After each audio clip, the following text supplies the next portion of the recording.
sort of burst in my chest and filled my chest with this kind of ecstatic, like happy feeling. Join me in the Kauri Valley as I turn this little Airbnb into my own writing retreat. Something tiny and very... A little while back, I shared with you the children's story I'm writing, called The Voice Inside the Box, about a boy who hears a voice whispering "help me" inside his music teacher's drawer. Well, that moment is based on something that happened to me when I was 12 years old.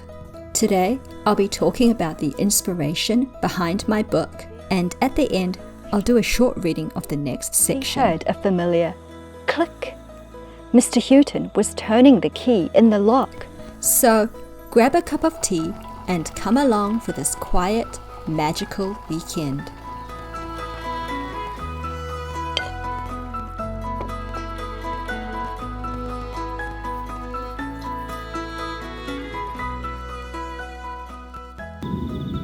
So the reason why I've chosen to go on this retreat in such a remote place is because I want to do like a writing retreat, and I thought it would be a really nice place to come here in nature, in the silence, and do some creative writing. I'm gonna explore this area a bit and see what's out there because it's on a farm, so I will show you around. This is the table that I'm using as my writer's desk. It overlooks the beautiful Kauri Valley. It's so cool seeing the birds flittering about. There's a small kitchen with all the essential pots and pans for cooking, tea, coffee, salt and pepper, a small fridge to keep my food in. I've got champagne ham, bok choy, red onion, some hummus, lettuce, and inside there's like mushrooms, there's salmon. That's what I'll be eating tonight. And then tomorrow I will be having burgers. And the best part is this bathtub that overlooks the Kauri Valley. I stayed in this bathtub for 4 hours and I just didn't want to get out. Okay, and check this out. The shower opens up to the view of the Kauri Valley.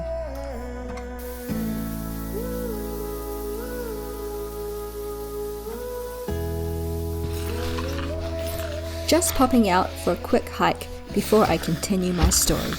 Wow, there's so many more stair climbs. I love it. I've actually been to the Tahinga walkway before, but I started from the beach end. I don't think this is the beach end, so I've never been in this particular area.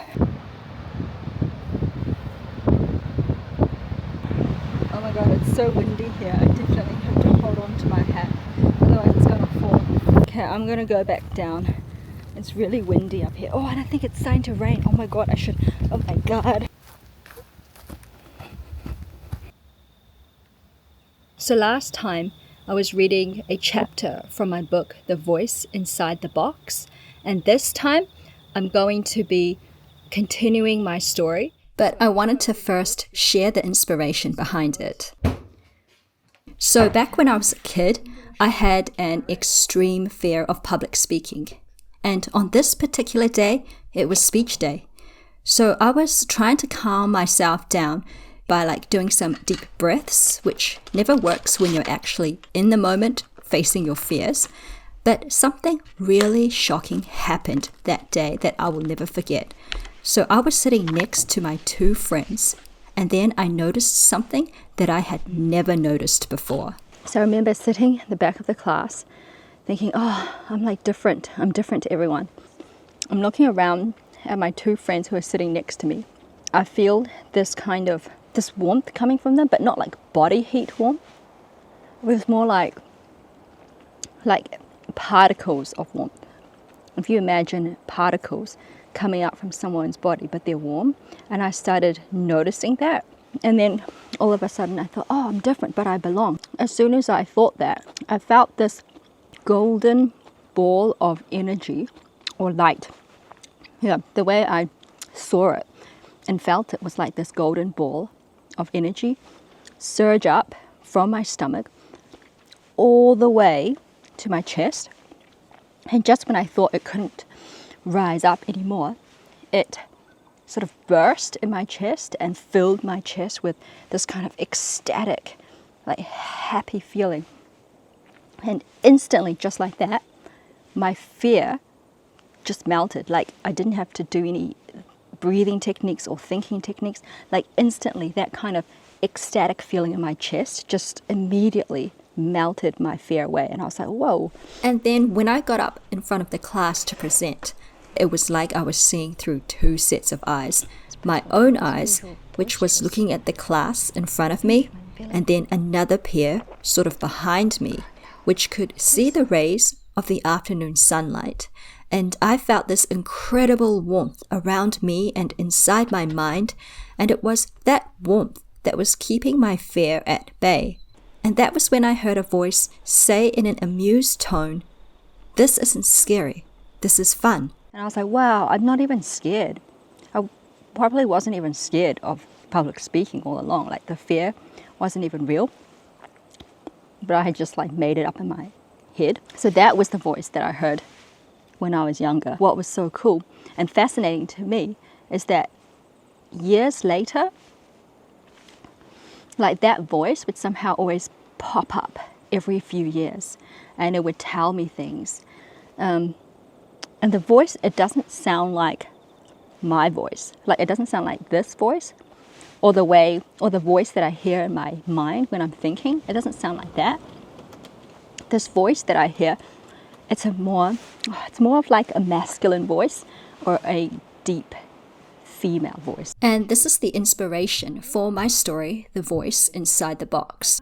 So Benjamin, the main character of my book, hears a voice inside his music teacher's desk. So the question is, what does he choose to do?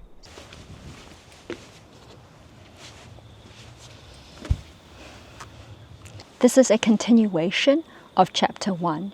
So if you haven't heard me read chapter 1, go to my video reading my story in a Chinese bookstore. All of a sudden, he heard footsteps thudding down the corridor. Mr. Houghton was back. Benjamin dove inside the stationery cupboard next to Mr. Houghton's desk, his heart thumping in his chest. What was Mr. Houghton hiding inside his drawer?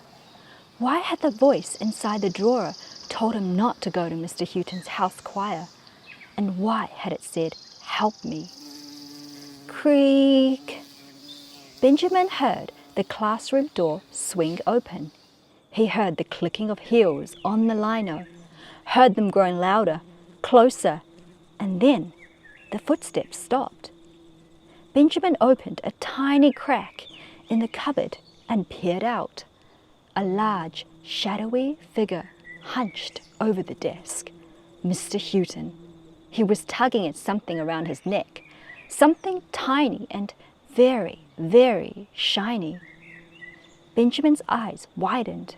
There, glistening from a long, thin chain, swinging to and fro around Mr. Houghton's neck, was the key to the drawer. Benjamin opened the cupboard door, trying to get a closer look. He heard a familiar click. Mr. Houghton was turning the key in the lock. Benjamin leaned forward. The hairs on his neck stood upright. Who was inside the drawer? He was about to find out because Mr. Houghton was opening the drawer.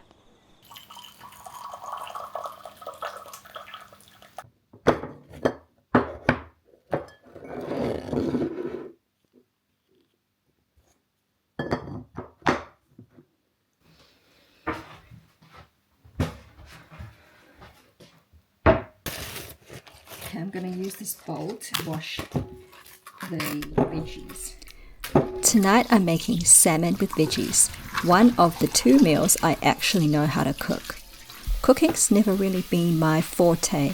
I usually find it stressful and time-consuming, so most of the time someone else does the cooking. But tonight's different. It's a special occasion, so I'm cooking.